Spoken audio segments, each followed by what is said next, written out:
Ah, bonjour tout le monde, c'est moi, ton cher ami Sam. You may be wondering why you're being treated to this international version of the usual greeting for these tutorials. The answer, of course, is that I'm in France. I'm in Paris, hanging out, having a lovely time, spending in particular some time down at IRCAM, the Institut de Recherche de Musique, quoi, quelque chose. And yeah, that's part of the reason I haven't been made a tutorial in, I don't know, 600 million years. The other reason being that I just haven't had the time or the inspiration to do it. I only like to do these tutorials when there's both something that I really want to cover and something that I think people really want to see covered. And when those sort of collide, I think these come out really well. And then, of course, sometimes they don't, and these sort of come out crap. But that's how it goes. Anyway, I think today's going to be a good one. Today I'm going to talk about the brand new JIT physics objects. These are these awesome objects that let you do rigid body physics and collisions in Max, something that's Max actually handles amazingly well in terms of robustness, or I should say in terms of efficiency and speed. And anyway, yeah, it's also pretty easy, so let's get right down to it. First thing we're going to do is make a new project, and I'm going to call this project tutorial underscore 21B because I am a robot and have no creativity. And we're going to start by importing an audio file, add file to project, add existing file because this audio exists, and it's actually an iTunes file, iTunes media, music, access denied, milk and blood. And then we're going to add a new file, and this is going to be our actual patch. I'm going to call this bumper. You'll see why in a second. So first thing that we're going to do is make sure we can actually get our audio in here. Zoom in a bit. Buffer, sound, and we're going to import, and the name of our audio file is milk and blood. Milk and blood being my usual breakfast choice. I find it very enlivening and manly. It'll put hair in your chest, milk and blood. Anyway, push import, oops, push it like this. Max will take a second. Buffer is actually pretty cool because it can import MP3s, unlike, say, SF Play. Hopefully, yeah, anyway, which is pretty great. So now our audio's in. Next thing we want to do is actually play this audio. So to do that, we're going to add a groove tilde,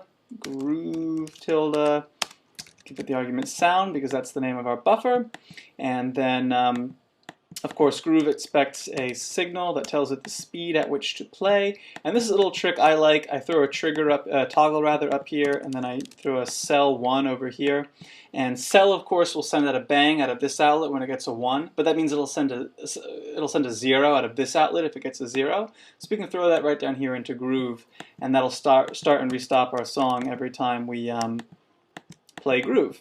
So now this is all hooked up. We should be able to hear some sound. We can, that's awesome. So now what we want to do is we want to detect, what we're going to do, I should say, the overarching idea of this thing is we're going to take some objects. We're going to take a room, we're going to fill it with objects, and we're going to change those properties of those objects in response to the sound that we're generating. And that's the whole idea. So the first thing that we need is to get events from our sound. So I want to, every time there's a kick, a drum kick, I want to extract that and get a bang, a little information about how strong that kick was. So to do that, we're going to use an awesome object called bonk tilde.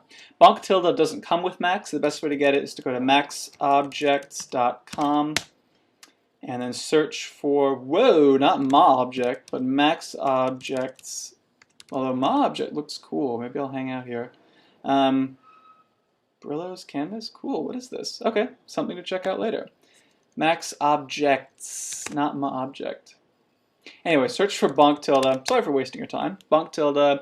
Click here. Bonk tilde is actually cool. It's made by Miller Puckett, who is the original author of Max. So cool, not only that it's still useful, but also that you're using an object made by the guy who made Max. Bonk tilde. Click here to download it. It will download. And in case you've never installed an object before, this is the way you do it. You just open up your file. This will contain a both an external and the help object, and you go to Applications, Max 6, Cycling 74, and then you drop the external into MSP externals and the help file into MSP help. Simple as that. I've already installed it. So anyway, we're going to throw in a bonk tilde here, not bink, bonk. Bink is a cuter cousin of bonk. No, I'm just kidding. It doesn't exist. Bonk tilde takes one attribute n steps. bonk tilde works by taking this audio file, and as it plays in, it looks at different slices of the spectrum. It takes the whole sound spectrum and divides it into 11 bins, and then triggers you whenever one of those bins changes a lot. So it's looking for big changes in the spectral character of the sound. To do that, it does a Fourier transform, and it wants to know how big you want it to be. I want mine to be 256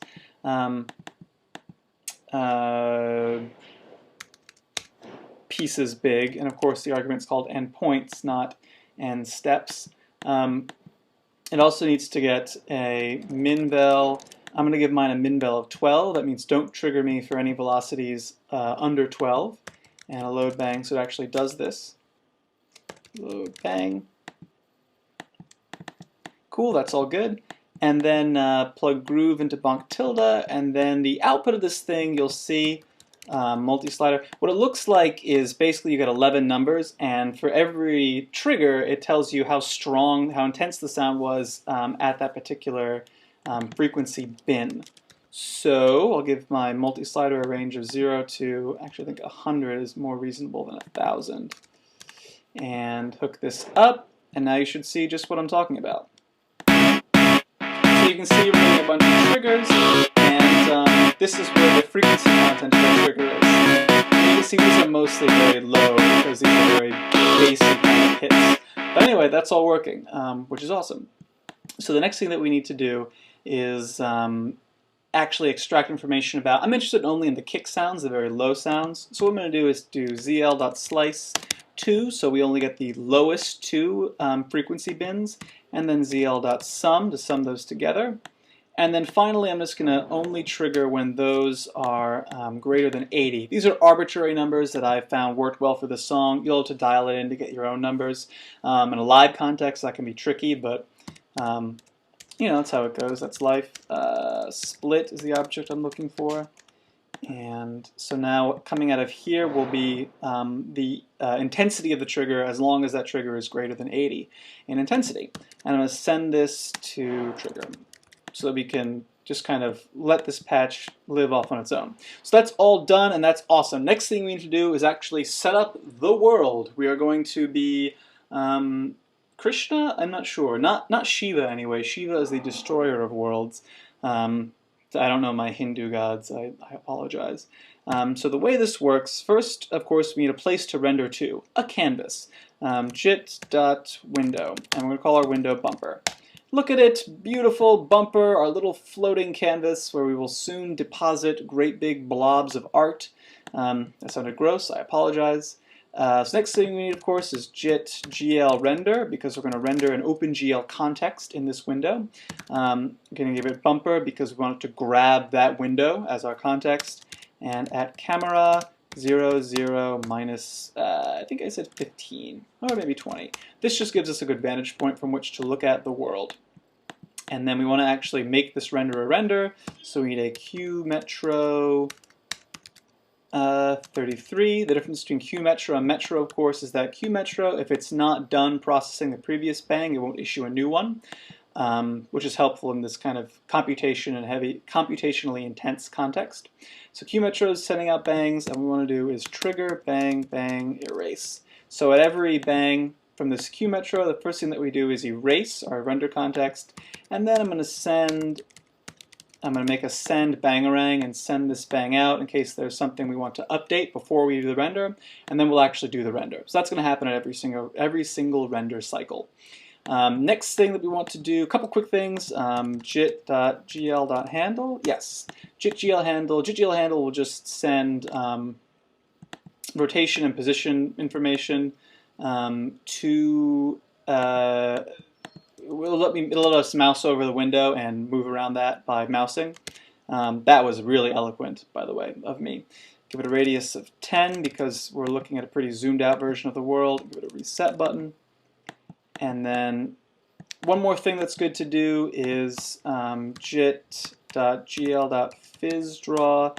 Jit.gl.physdraw add or UI just allows us to draw some debug lines that are helpful to see when we're trying to make sure everything's working. I can throw that down here, and if we turn on rendering, you'll see jit.gl.physdraw. Oh, of course, because we haven't actually added the world yet. So let's add the world.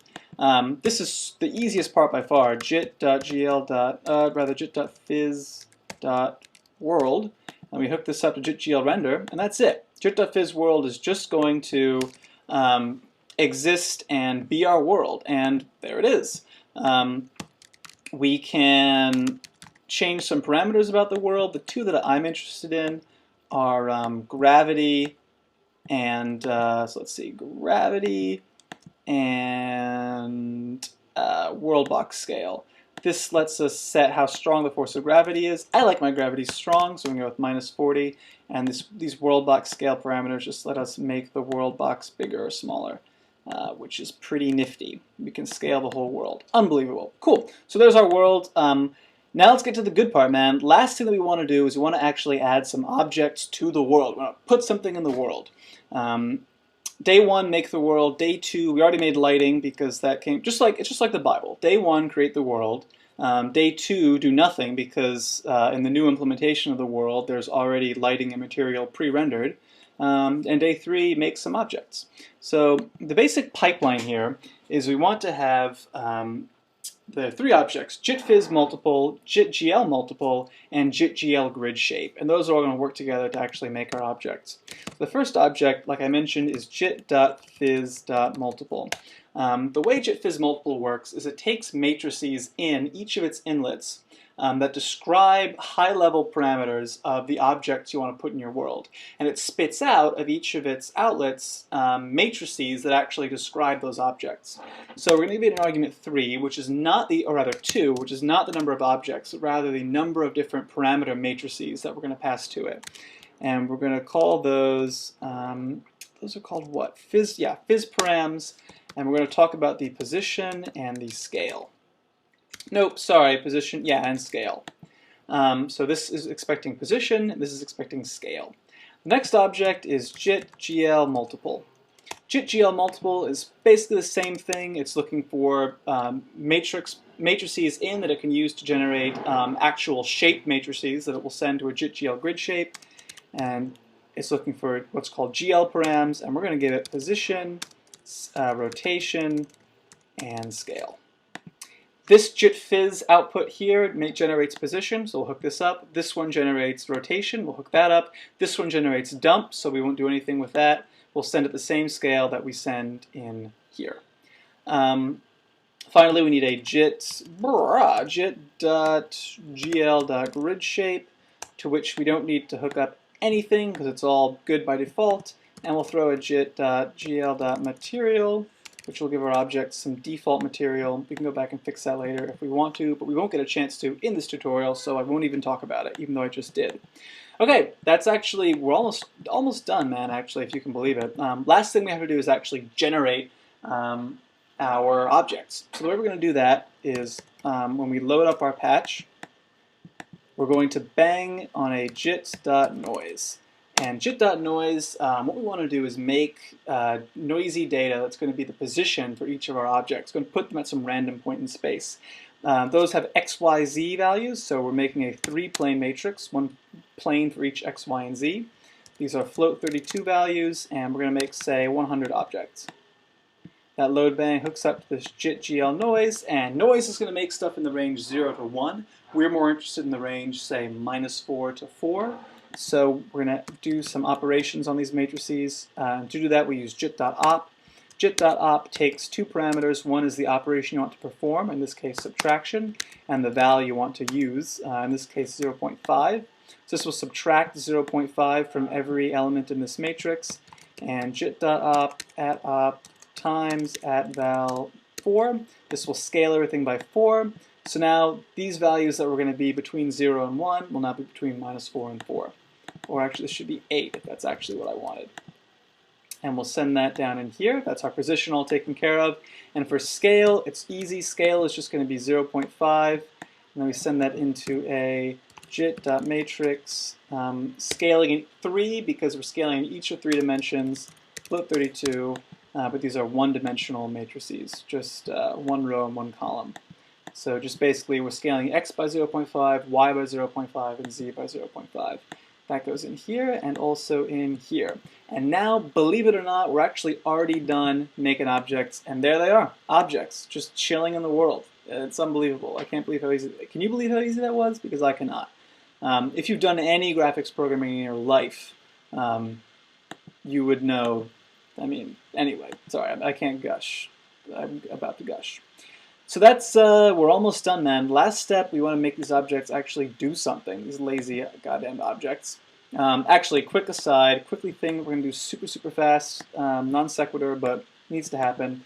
I'm going to add a key here, and I'm going to select key 27, which is the escape key. And I'm just going to use the escape key to toggle whether or not this window is full screen. Very, very common thing to do, and also super useful. Message full screen 1. You see?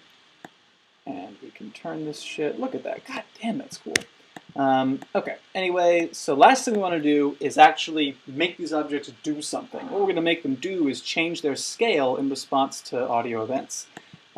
So remember, we sent our scale out of a send object called trigger, so we're going to receive a trigger. And what we're going to do is when we get a trigger, we're going to store it in this floating point number box here.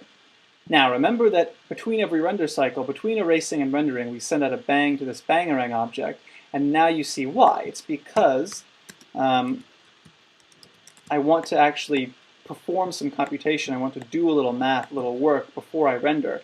Specifically what I want to do is take the see what the last trigger is and scale all the objects by that amount. Well, not specifically by that amount, I should say.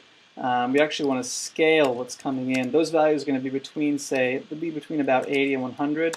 I'm going to scale that to be between 0.7 and 1.1. Again, just arbitrary values that happen to work pretty well. But so now basically a trigger with size 80 is going to translate to a scale up of size 0.7. So we're storing those values, and then before we do the actual render, first thing we're going to do is bang on this floating point object to get the most recent trigger, and then reset the trigger to the value to be 0.5, so that if there is no trigger between render cycles, we actually won't scale the objects.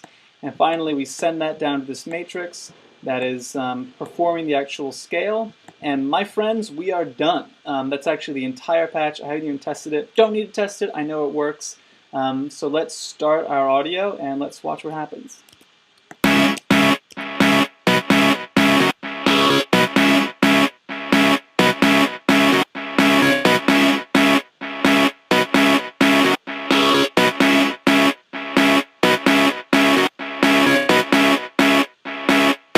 You can turn off these candles, I think, to make it look a little sexier. Yeah.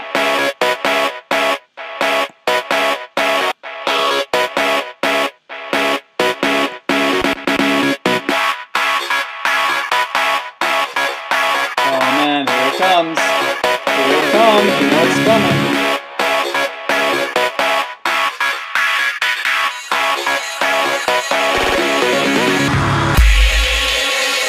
Keep the fucking music.